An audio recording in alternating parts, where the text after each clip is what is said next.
Right, folks, welcome to the second and final podcast, the final VIP podcast with Unky Steve.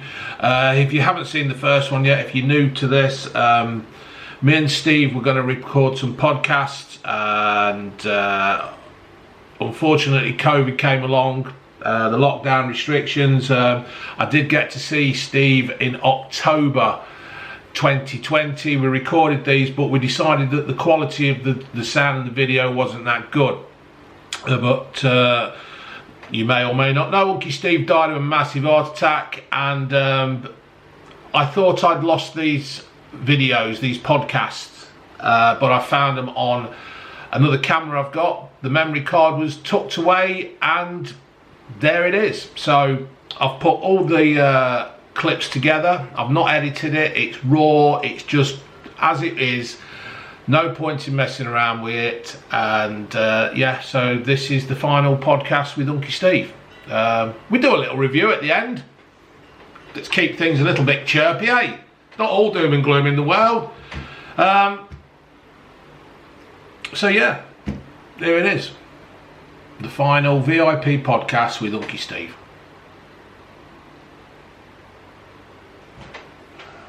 Camera off, and here we go. Right, let's start again. So folks, we're back, as you know. Hold on, I've got to do my trousers because my belt's too tight. Sorry folks. I'm crunching. Oh, that's better. It's ages since. Oh, it's been ages, isn't it, Steve? Yeah. I can't remember that. Oh, it must have been, at least. What? I don't know. 3 minutes? 3 minutes ago. Yeah. Exactly. So folks, as you can tell, we are back with another visually impaired podcast, or the VIP, or the VIP. The VIP. Yeah, it's a bit like Coronation Street, isn't it, where people shorten it down to Corrie. Yeah. You know, that's it. So how's it going then, mate? All right. Yeah. Nothing changed since the last time I've been No, here? nothing changed in the last 5 minutes. No, you've had some more of those Cheetos, haven't you? I have, yeah. So in this podcast, folks, we're going to carry on chatting about Sue and Steve's early life, the VIP. We got to how old did we get to when we was in your last one? Oh, it was about. Well, you'd met 15, Sue. 16. Yes, I met Sue. Yeah. At school. Yeah. Yes. What were your favourite lessons then at school? I mean, I know we've just chatted about this, but I've wrote these questions down now, so I'm not going on with it. Oh God. I don't really know. I suppose it's got to be music, can it? Yeah, I suppose it was music. Yeah. Yeah. Because music was your first love. Yeah, and it would be my last. Yeah. Oh, I couldn't refuse that then. I just couldn't refuse it. I thought, I've got to get that in there. And I didn't plan that. It just came to me. Yeah. So, yes, I suppose it would have been. Can you just move your finger down a little bit so I can make sure that red light's still recording? There we go. We're in there now. I can see your red light. Yes. Yes. What were we on about? Your favourite subject? Favourite lesson, yeah. I suppose it would have been.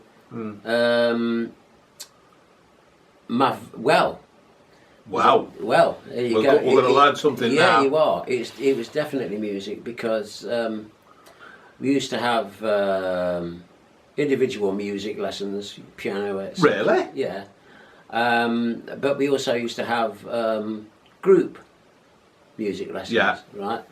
And we used to have a teacher and pupils choir, yeah, which we did in our spare time at dinner time, right? Yeah. And we were bloody good. Yeah. See now, if Britain's Got Talent been around then, oh well, yeah, there were opportunity knocks, weren't there? Yeah, we used to sing, quite complex stuff in parts, in harmonies and stuff like that. Classical, choral stuff. Yeah. But we also used to have one lesson a week where we do. Because we had a school band, like a brass band type affair, and we also used to do a recorder group. Now, don't get the idea that we were playing London's Burning or any of that stuff. Go and tell Aunt Lucy the Goose is dead. Yeah, that thing. Or that sort of stuff. It was quite advanced stuff. Yeah. And I used to do this before I went to that particular school. Right. At a previous school. And I got heartily sick of playing the recorder, right? Well, in the school near Bromsgrove, where I met Sue, she was there, and I'd heard of this girl, and she was quite good. She was quite good at playing the recorder. In fact, she was bloody brilliant. Yeah. And they used to say to me, "Why don't you join the recorder group?" I said, "No, I've had enough. I don't want to do it anymore." Yeah. But then my vanity got the better of me, right? And I thought, they keep going on about this Susan who can play the recorder well. I'll join this recorder group and show her. Yeah. Which was a bit conceited, wasn't it? Yeah.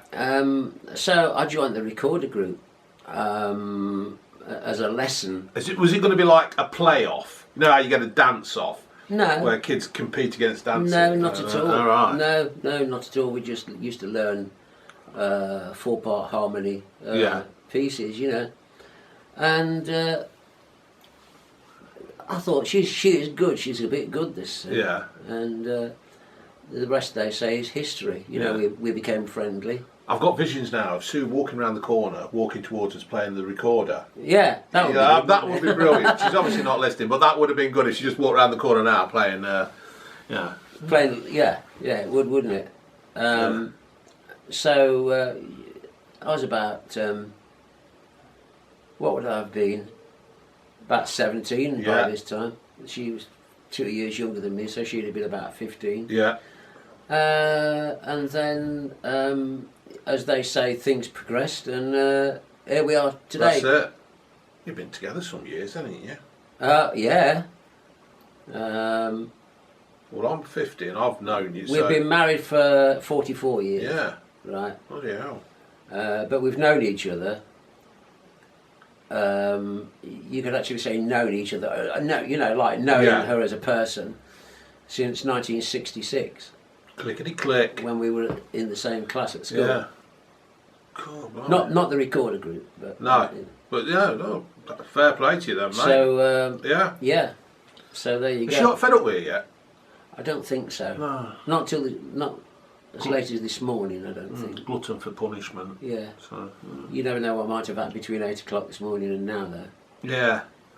Yeah, I know what you mean. So right, now we're going to move towards the end of your schooling. Did you ever get used to being away from home? Did you think in the end, like, oh, I don't really want to go back home here. I'm quite enjoying this now. I'm becoming a man. I was not that. I never thought that. No. Some people we knew at school who didn't have a very good home life were like totally the opposite. They hated being at home because their parents maybe weren't quite very kind or very understanding or very other. But I was never like that. For the last 3 years, I used to go home every weekend. So every Friday. Oh, right, that was all right. Every Friday, I used to go home. My dad used to come and get me, or one of his friends used to drive him to school, and I'd go home. And then on a Sunday, your dad would take me back. I can remember. Was this Coleshill? No, that was hospital. What was that one when there'd been a real bad crash? I can vaguely remember a crash. A motorcyclist hitting a car and went flying. And I can, for some reason, I can really remember this because I used to sit in between, on the back seat between the driver and the passenger seat. Yeah. And I can remember this black shadow just flying across, and I think you were dead. Yeah. And no, it's probably a hospital because I used to go home and spend the weekends at hospital. Come on to that later on, I've no doubt. But yes, he used to take me back on a Sunday. Oh yeah, Coleshill was an hospital, weren't it? That right? Yeah. Used to go back on a Sunday afternoon at about 5 o'clock. You'd set off at about 5 o'clock. Just after Thingy had finished. The Golden Shot on the telly, if everybody remembers that. Bob left Monkhouse. a bit, right a bit, a bit, fire and all the rest of it. Yeah. After that had finished, it was, you know, get your coat on. You've pulled. Yeah, I pulled all right. So you jump in the Mini. He used to have a mini car at the time. Yeah. Go back to Birmingham. Go right through the middle of Birmingham when they were building all the new posh roads and the Aston Expressway and all the rest of it. Do about 94 miles an hour down a hill into Sutton Coalfield. Yeah. Sounds a lot like my dad. Yeah, absolutely. Yeah. We got hit one night in Broad Street in Birmingham. We were at some traffic lights and a car came and shunted us. Oh God, I didn't know that. Yeah. We were okay, with nobody hurt, but I was sitting in the back. And all of a sudden, you know, there was a big bang, and I think it dented it a bit, you know. But yes, yeah, we'd go back, and that would be it. But I did enjoy, to be perfectly fair, I did enjoy the last couple of years because I'd got some good mates there, and we used to. I used to hate going back. Yeah. When you were there. Yeah, I think I know what you mean. I hated school as such, but when I was there, because we got in, as you get older, you got a good clique of lads and stuff, and it were all right. You know what I mean? You just absolutely. Yeah, nobody wants to go. No. Nobody wants to be forced to do something they don't want to do they? So. But you just fall straight back into it. Yeah, you would, wouldn't you? So, ambitions. When you left school, what did you want to be, or did you have any plans? Did the teacher say, "Oh, you'd be good at doing such and such, Steve"? Yes, because I've always had a keen interest in radio. Yeah. I don't mean just listening to radio. I mean radio as an entity. I'm amateur radio operator. Yeah. I always used to be listening to hams on shortwave or whatever. And eventually I got my amateur radio licence, but not for many years later. Yeah. But I used to, in those days, it's hard to believe now, but you know on your ordinary radio, your ordinary FM radio, they used to be the police. And you could listen to police from all over you could. I remember the Midlands, like Leicestershire, Northamptonshire, Staffordshire, Warwickshire, all sorts of stuff. And you could also listen just past Radio 2 to the ambulance service. Yeah. Right. And I always wanted to be a police dispatcher. I always wanted to be the one that said, Charlie 9 over, you know, can you go to an incident at such and such? Because I used to hear this stuff all the time. And I had an ambition to do that.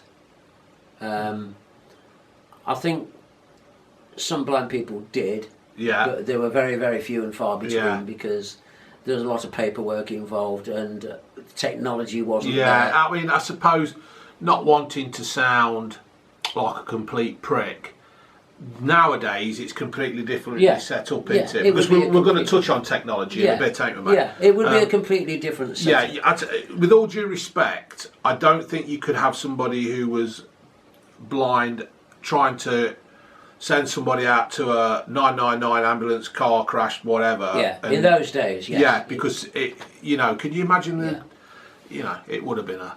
Yeah, so that was really what I wanted to do, but it's like saying, I would have liked to be an airline pilot, but, you know, it's the same sort of thing. But back in the day, in the 1970s, in the early 1970s, which is the era we're now talking about, there were lots and lots of blind telephonists. Yeah. And they used to work switchboards, they used to work for companies, they used to, Barclays Bank and people like that used to employ no end of telephonists. Yeah. And, you know, various companies. And it was quite a good job. They used to have adapted switchboards. Yeah. And there was a trading place in London called Pembridge Place. It's in Bayswater. A bit of a dive. But I was due to go there for an interview to see if I was suitable. Again, it would have been, being away from home, which you got used to by this time, of course. Well, I suppose you spent more time away from home. Well, than actually at home. yes, absolutely, yeah. I mean, when you think how long a school term is, Yeah. Yes, you did. So the plan was that I would go to Pembridge to do an assessment to see if I could be a telephonist or receptionist, something like that. And it all went splendidly well until... I'm just going to guess you did something. Yeah. What do you think I did? Oh, probably did you tibia or fibia? Yeah, you did right. I did. I did actually get the interview, and I did go for the interview, but before they could, come up with a definitive answer as to whether they'd have this kid or not. Yeah, before they could come up with an answer to say no. Yeah. You helped them. I helped them on. Yeah. And so I did have a nasty fracture, and that put pay to that, and that put pay to that for a good few years, because then I had a really, really bad spell. Yeah. Of being in and out of orthopaedic hospitals, having my legs straightened with pins and plates, and God knows what, Yeah. And it did really slow me up, and I never really got back to walking as well, because I would have had to have been pretty good, because this place was miles away from the accommodation, and I just couldn't handle it. I just couldn't cut it, Yeah. So that was the end of that. It's a shame, really, because I've got cramp. Ow. Oh dear. Yeah, it always happens. It seems almost, because you did a magazine, didn't you, for the blind? Yeah, that was much later. I always thought to myself that you would have been good in media. If you'd have been, say 20, 30 now, yes, setting up your own YouTube channel, setting Absolutely. up your own... Yeah, blind people do social media. They do work in the media these days. Quite a few of people we know work in radio, and they work... for the BBC, and they work for TV, would you believe, as well. Yeah. But, yes, well, back in the day, as I keep saying, we used to have a very, very famous factory in Colville, here where... we did. We live in Leicestershire. Right, hold on, I've got to stop and stop. So, back in the day, Steve... Yeah, back in the day, we used to have a very famous factory here in the East Midlands, who used to...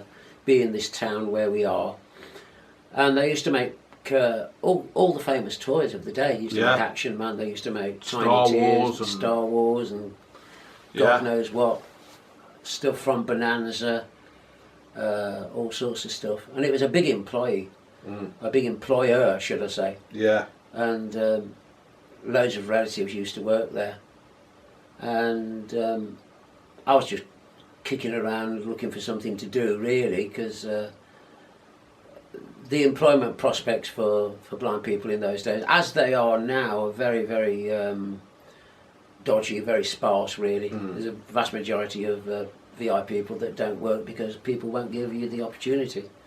But I did manage to get a little job working from home, from my mum's, my dad's, sorting out bits and pieces for Action Man. So he used to have a great big bag of arms, legs, hands, feet. These are bumpsy days, yeah? Absolutely. And he used to have to sort them out, left and right. Left feet, left hand, right hand, left ankle, right ankle, left elbow, right elbow, and stuff like that. Mindless, really. But, it filled a gap. Yeah. Okay, something to do. And then that dried up because they closed the factory down. They did, didn't they? That was a sad day in the town. It was a sad day in the town, yeah. You couldn't believe it. Yeah. Shipped it off out to bloody Hong Kong or somewhere, Taiwan. You can still find videos on YouTube of Palitroy. Yeah. Which is the company. You can still find videos of the factory and how they used to make them. Yeah. And then,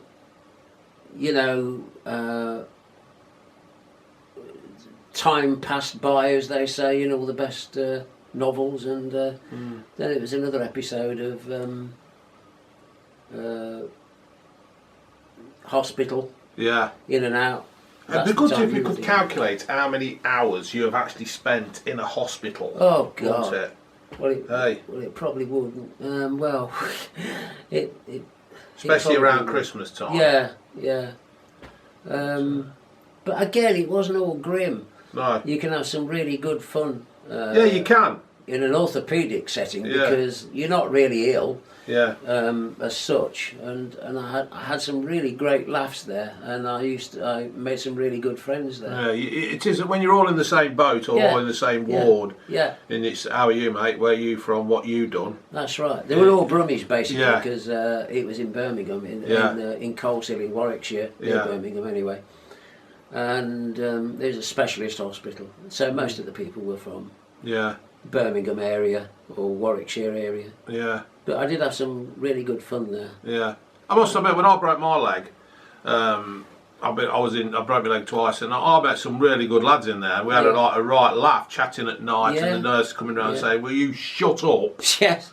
And go to sleep, and then the next thing you know, they're waking you up at bloody 6 in the morning, getting you a flannel around your knackers. Yeah. Yeah. Which was just that's the kind of thing you need when you wake up with the dawn on. You know what I mean? It's, that kind of thing. But I would have thought though you'd have been absolutely really good in media. What do you think? Well, coming back, if we're going to jump a few years forward. In the meantime, my relationship with Sue continued, and she used to come over for the weekend to my mum's and dad's. Yeah. Things like that, and eventually, we did get married in 1976, in the really hot July of 76. Weren't it? Well, my mum had a hat. I know that. Yeah. She had a hat on that day. Yeah. You would have been 6, wouldn't you? Yeah. No, you'd have been 8. No, your sister. Yeah, her sister had been 6. Wasn't you she? would have been 8. Yeah. Yeah. And then we were very fortunate. We got somewhere to live. Only 3 months later. Yeah. So we had a bungalow. Council bungalow, and we moved in, and it was great. We lived there 11 years and came here in 87, and we're still here. You've got a nice little setup, eh? You've got a nice little gaff. Yeah. Well, what's the word for the? I can't remember the word. What's the? Don't know. Oh, and for anybody's reference, the curtains aren't 1980s. They were bought this year. Yes. Yeah. People on your other videos get about the curtains. I know. It's retro. That's what it is, mate. It's retro. So they're 2020 curtains. They're not 1983 like. Well, you can buy these things now, can't you? If you go to Gumtree, you can find. Oh, what about Grandma's curtains when she moved? Oh God, don't start about that. Fucking hell, her curtains. No, don't start that. No. No. But yes, coming back to media, the media side of things. Yes, well, in the mid to late 70s, through amateur radio. Again, I used to talk to this guy in Lincolnshire. At a place called Coningsby, which is where the RAF station is, and he was a blind guy. I'd never met him, but spoke to him a lot on the air, and he was a social worker for the blind, and he'd chucked it in. He got disillusioned and he'd stopped doing it, and then he decided to start a tape magazine for the blind, where he thought he could serve the blind community nationally far better than he could locally around his area. Yeah. So he decided to start a tape magazine for the blind. In those days it was all on cassette, so you'd have a master cassette where you'd recorded all your material, and then you'd put it through copying machines. So they used to run off about high-speed copies, maybe about 8 cassettes at a time. So you'd have this machine which was like a huge cassette deck, and it used to have little compartments for the cassettes, and you'd whiz them through at about, I don't know, 20-30 times the speed it should go at, and you'd end up with copies. And we got talking on the air, and he said to me, would you be interested in giving me a hand, and I said, yeah. And he said, do you think Sue would do the continuity? She was the continuity girl, you know, the hello, welcome to the magazine, this is edition number, you know, whatever it was, and introduce each feature. And gradually he came to see us, he came to stay, and we became really, really good friends. And eventually I took over the editing of the magazine on cassette, and we took it really seriously, and we got really skilled at it. Not like these days when you can do it digitally. I mean, it would have been dead easy. Yeah, because I suppose back in the 70s and the 80s, it would have been harder work to do, weren't it? Yes. You haven't got all this. I mean, no. You know, I could leave this MacBook with you, and within a fortnight, you'd have probably mastered it. Yeah, well, probably, yeah, because probably better than I. It will speak. It will speak that. Yeah. MacBook, because Apple are brilliant. Yeah. We'll come on to that another time. But yes, we used to have really high quality cassette decks, and I mean really top notch. Yeah. Ones that cost about maybe, and remember I'm talking 1979, which may cost up to about 800 quid. Now, can you equate that to today? It's a lot of money. Yeah. But you needed that sort of quality so that you could edit and not make it sound as if you'd done it with a pair of scissors or a butcher's knife. And we prided ourselves in doing edits that you couldn't hear. You couldn't hear where we edited people. So yes, then I used to do interviews. I used to interview various people. We used to take it in turns. He'd find people in his area, and I'd find people in this area. You know, to do with the Society for the Blind in Leicester, say, interview them. He'd go to the RNIB and interview them about a piece of new equipment. We'd have British Gas telling us about the facilities they'd made for blind people, because Braille was just coming in then. Yeah. So you could have your bills in Braille, and you know, and we did that. We did a monthly magazine, and we did it a lot. Yeah. And I got really proficient at interviewing people and editing material. We interviewed some famous people. I know he's a bit out of favour at the moment, but Bill went to see Cliff Richard at he was doing his 25th anniversary tour, and he recorded an interview with Cliff about an hour and a half, and he passed me the cassette, and I had the great pleasure of actually editing that and putting the music in it. All right. Bill used to do stuff for London Transport as well, about the facilities that they do for blind people on London Transport, on the Underground. And he went to Kensington Palace and interviewed Princess Anne, as she was then. Really? And she took a shine to Bill, and she actually wanted to know if she could come to his house where he'd got all his equipment, all his studio and stuff. And she did, and they rang us up. He said, I can't promise, but I'll see if I can get her to phone you up. Yeah. So I was sitting here where I am now, and the phone rang, and Bill said, like, it's a real experience. He said, I've got Princess Anne here, she'd like to have a word with you. So we did. Yeah. And Sue was out in the garden, in the front garden, and I said to Princess Anne, do you mind if I get my wife, Mom, to have a word with you? Because you had to call her Mom. Yeah. Hang on a minute. We'll stop that because I've got to change the battery. Okay. Right, Elliot, you see you're dealing with a professional. Elliot, yes. Unlucky, mate. Right. So where do you want to go from, Duddy? Well, Bill said he'd try and get Princess Anne to phone, because she'd gone to his studio, because she took a shine to him when he met her at Kensington Palace, because they were doing a foreword for a guide that London Transport were doing, and she had something to do with it. I can't remember what it was now, how she came to be involved with this London Transport business. But she took a shine to Bill and said, can I come to your place in Lincolnshire? And he said, yeah, of course you can. So they did, and he said to me, I'll try and get her to phone you up. So I was sitting here and the phone rang and Bill said to me, I've got Princess Anne here, she'd like to speak to you. So I had a bit of a chat with her. Sue was outside doing a bit of gardening in the front garden. And because we never expected it to ring, really. I thought, No. No chance.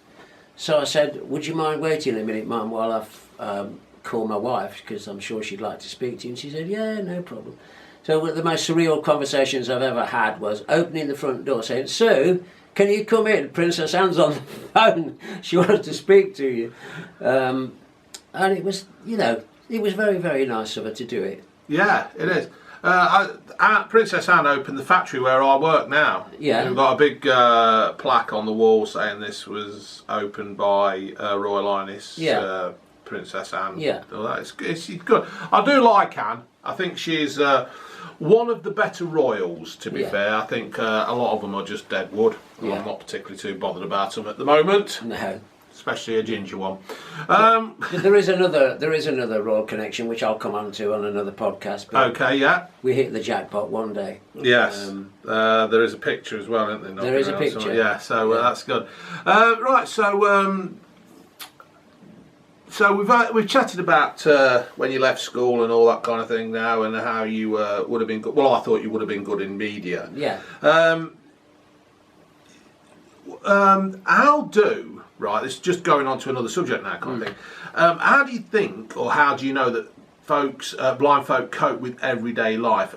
Things such as, I mean, obviously Sue goes out shopping. Yeah. Does she find people that are quite friendly out there? Are people helpful, or are people some people over helpful? I know this one lady I follow on Twitter, and I do apologise because I cannot remember your name, but she's always saying how people are always keen to grab her. Mm-hmm. Now, I don't mean the grabbing her, but they're always keen to physically manhandle you. Yes, basically, yeah. Basically, grab you by your shoulders and steer you as if you were a car. Yeah, that's it.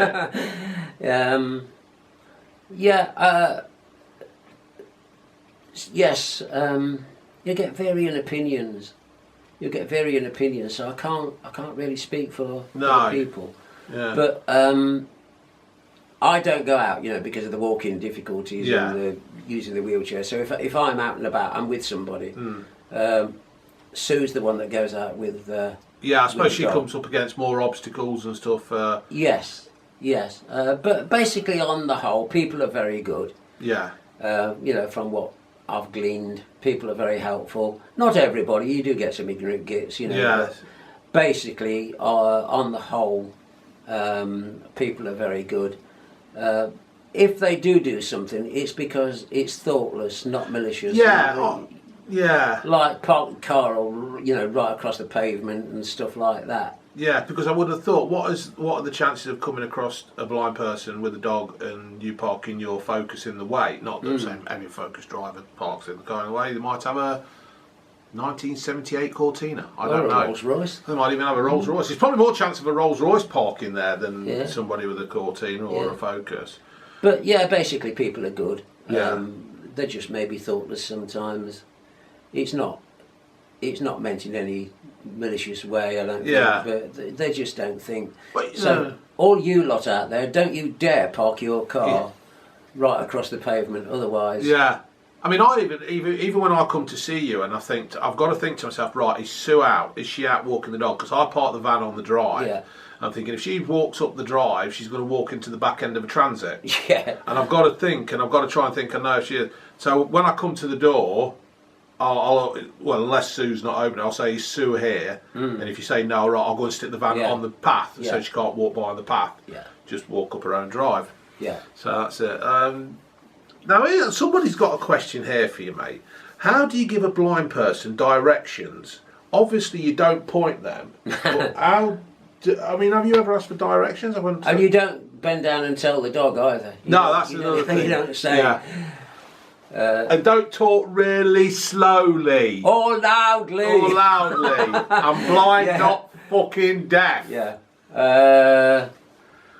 Well, you just sort of, I don't know, you're asking the wrong person. I know, it's a question that comes up and it says, like, I've been on the net and I've looked up for these questions that people ask, would you ask or what don't you ask? And it just, I thought it would be quite amusing, mate. You know, not taking the piss out of you, right? Of course but, you know what I mean? Well, you'd probably just say, go 2 roads down, turn left, then carry straight on, and then, but even it's, I suppose it's. I just suppose you've got your. Nowadays, you've got the Apple phone, don't you? That talk to you. That is. I mean, that's where technology has really come to the party, so to speak, in the last 10 years, 5 years. Well, I tell you, we'll move on to technology then, shall we, dude? If you like. How has your life changed through technology then? Because I can remember back in the day when I used to go to Grandma's, you'd be sitting there and you got your gramophone thing next to you, you got your earphone, you got your big earphones on and all that. It's remarkable how things have changed. The very first thing I was really fascinated with was in about, 1981, 82, something like that. And you can probably remember this. A Texas Instruments company came out with a kid's toy called Speak and Spell. Yeah. And it spoke. You pressed the letters and it spoke. Right? And it would give you words to spell. And it would say things like, try caravan. Yeah. And you'd type it out and it would either say, wrong, try again. Yeah. Or it would say, yeah, I remember that. You're right. Did my sister get it? No. Did my sister have one, then we got you one? We bought one ourselves. Right. We were so fascinated with it. Bought it from Woolies. Now that was the first real talking thing, apart from talking clocks. Yeah. Because they'd been around a couple of years by then. Sharp used to do a talking clock. We've still got the same model even now. Then there was Speak and Spell. And then there were other things. And then gradually, things began to improve, because this was only a kid's toy, remember? Yeah. But we were fascinated. Can you imagine, for the first time ever, you pressed something and it actually spoke. And then gradually the BBC Model B computers, if you remember, the BBC Model B computers came You used to have them at school, didn't we? Yeah. And some clever person built a speech synthesizer to make this computer talk. And it was quite a performance. You had to put a great long string of commands in before it would even speak. Probably you had to type about 50 different characters on the keyboard.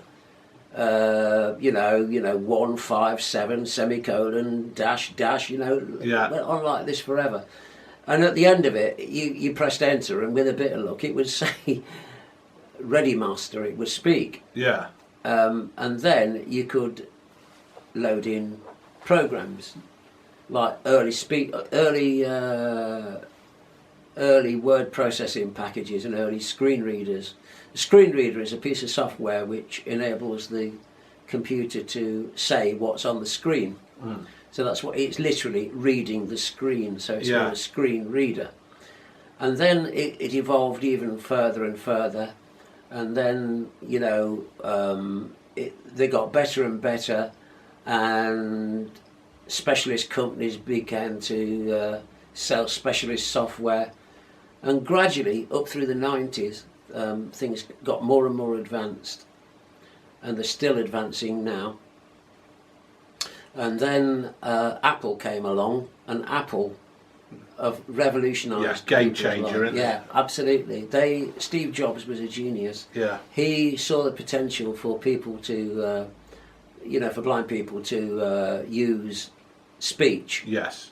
To enable you to do what other people do. Yes. They do email, to read documents, to go on the internet, to read web pages, to do this, that and the other.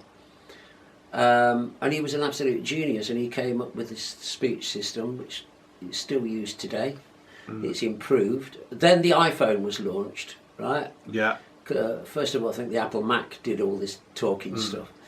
Then the iPhone came along, and he revolutionised that. And he was such a clever guy that he saw the potential for blind people to use the iPhone, and he did.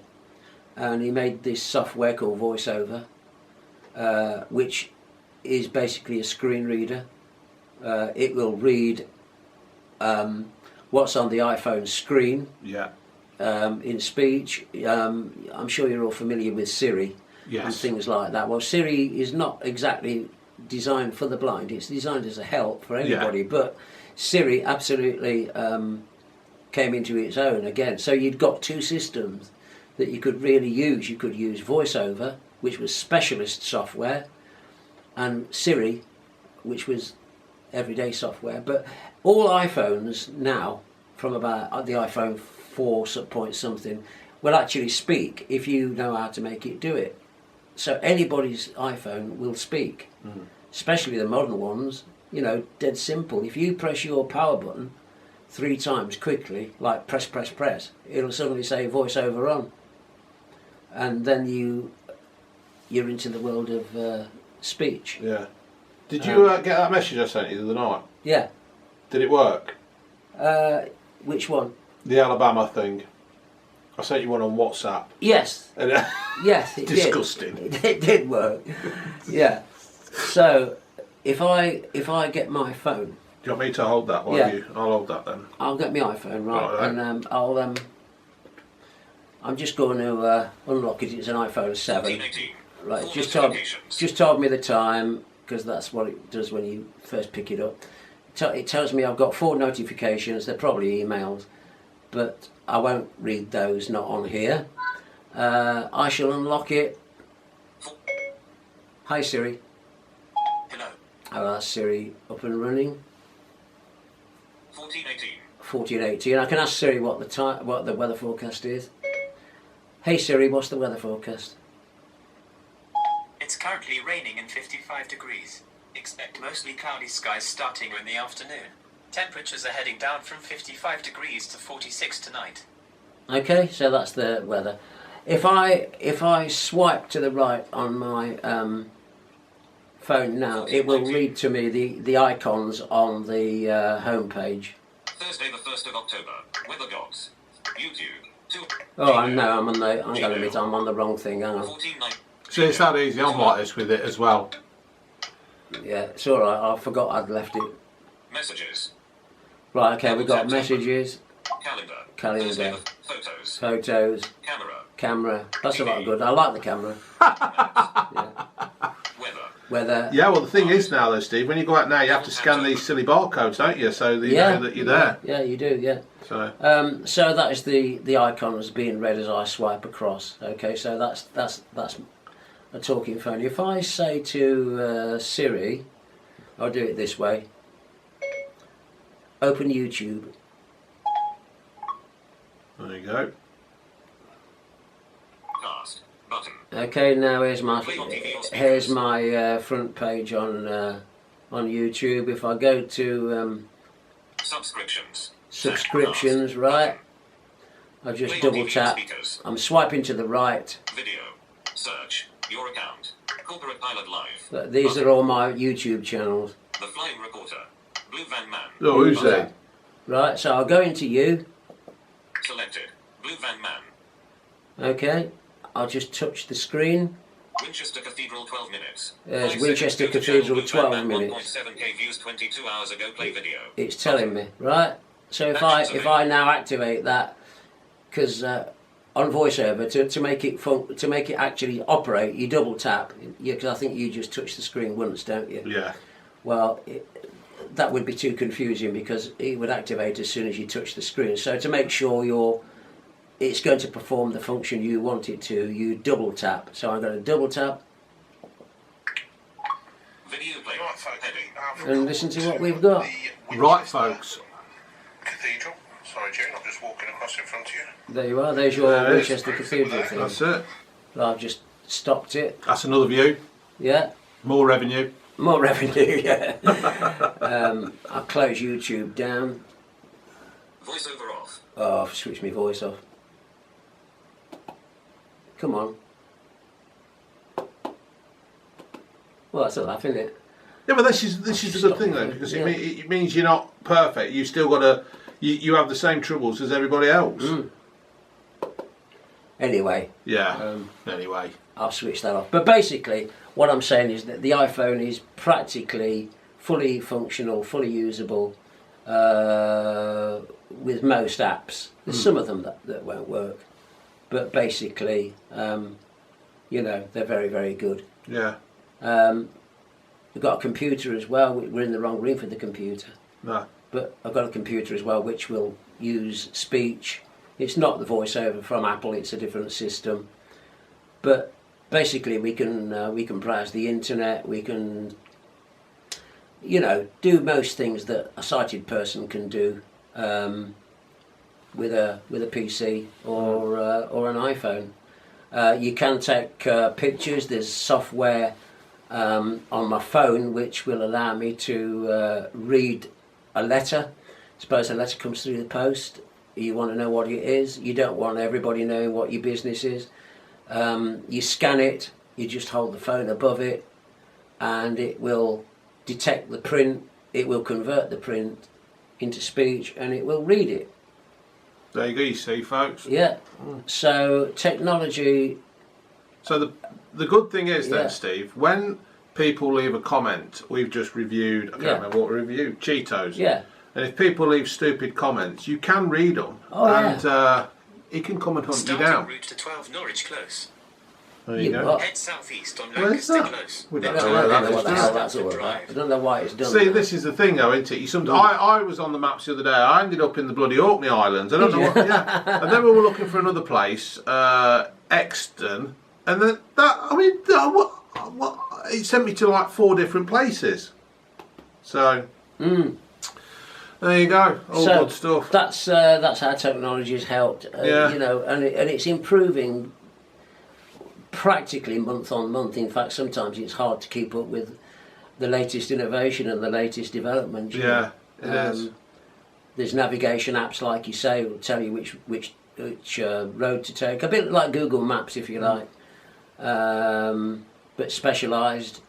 You can use Google Maps in conjunction with other software as well, which makes it even more intuitive to help you out, to show you where to go. Yeah. There's all sorts of stuff. So that's the thing. So when I asked about asking a blind person, telling a blind person directions, they just type it into the phones. Really, they don't need anybody.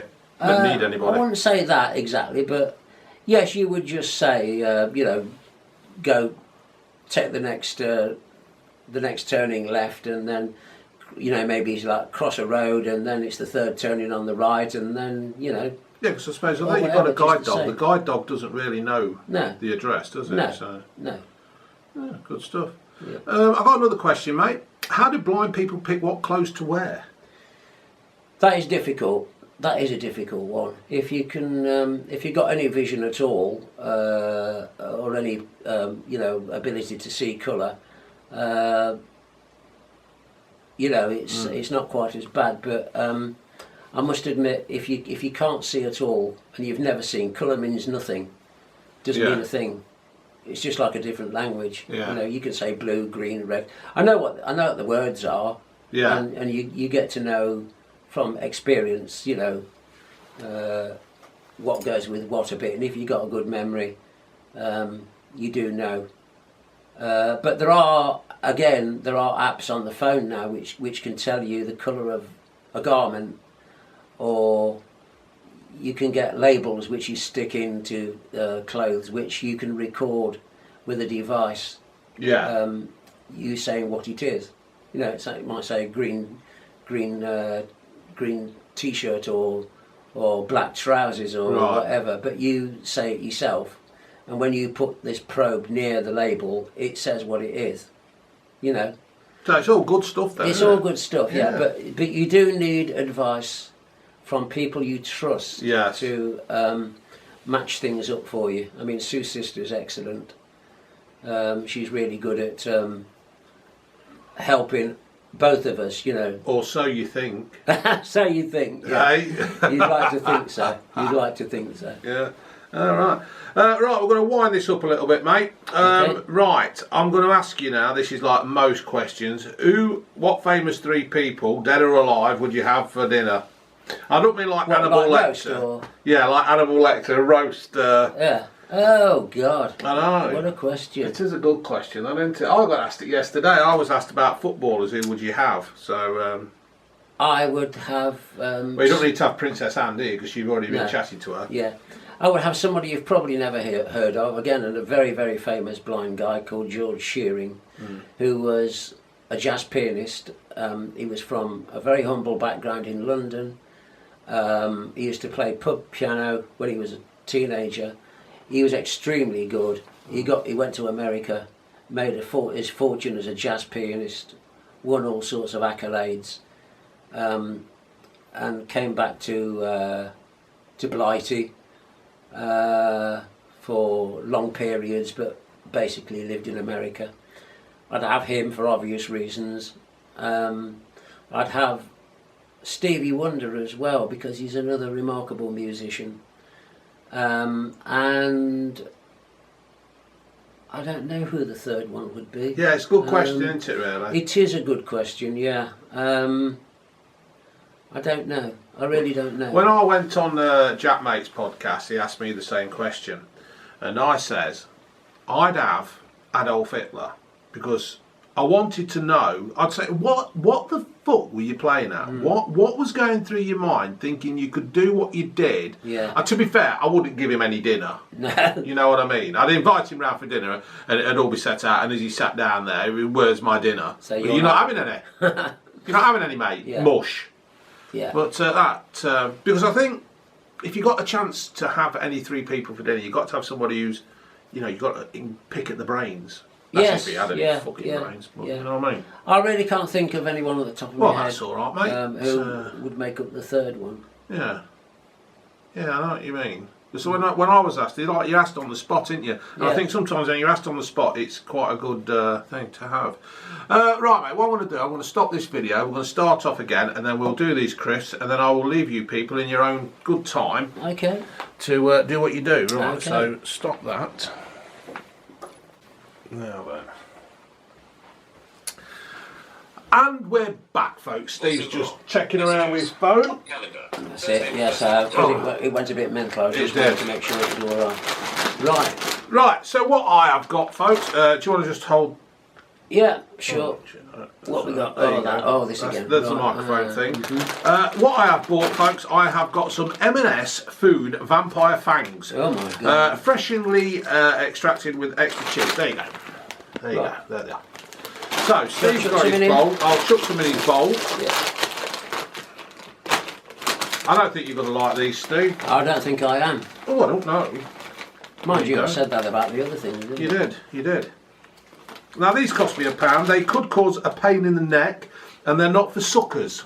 Oh, very good. Very good. Right, shall I... yeah, you took him, mate. They look like a fang as well. Oh my God.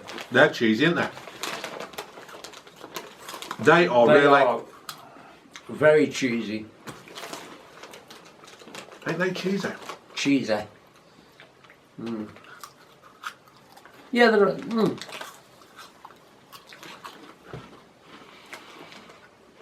I'm not as keen on them as I am the other one. No, but I know what you mean, but these ain't as bad as normal ones, are they? I can't believe how cheesy they are. They're quite... They've got a hell of a high salt content, though.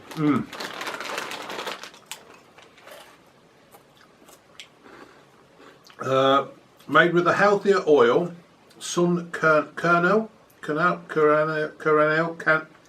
oil. This is a sunflower oil, which is higher in why did they put words on I can't say? Montserrat's. Didn't she sing with Freddie Mercury? Montserrat. Oils and lower in saturated fats. Oh, right. Corn grits, sunflower oil, dried whey, dried cheese, lactose milk, salt. Got a lot of salt in there, I think. Yeah, there's a hell of a lot of salt in there. So what do you think, mate? Not. Yeah. Not really. No. Nah, not really. It's the horrible cornstarch stuff again, which I really don't like. They're all right. So are you eating another one? Yeah, people do that to me, don't they? They say, "Oh, you don't like them, but keeps eating them." I think you need a gallon of water after that. Yeah, I do. Well, it's a Halloween thing, isn't it? It's a Halloween thing. Right, mate. We'll drink. We'll bring this one to an end. That's the VIP 2 done. Once again, thank you, folks, for watching. I do think our VIP podcasts are an ideal thing to do, to watch or listen. But what they could do is sit down with a beer from Beer Hawk using the code BVM10 to get 10% off. Yes. What a good idea. I've got to keep chucking that in, haven't I? You have. So there you go. Well, thanks again, mate, for that. I've thoroughly enjoyed doing these 2 podcasts spread over a couple of weeks. Shame we had the same clothes on. Yes, it is, isn't it? What are the chances of that happening? Oh, I don't know. Not at all, are they? It's just a sheer coincidence. Yeah, so you enjoyed it then, buddy?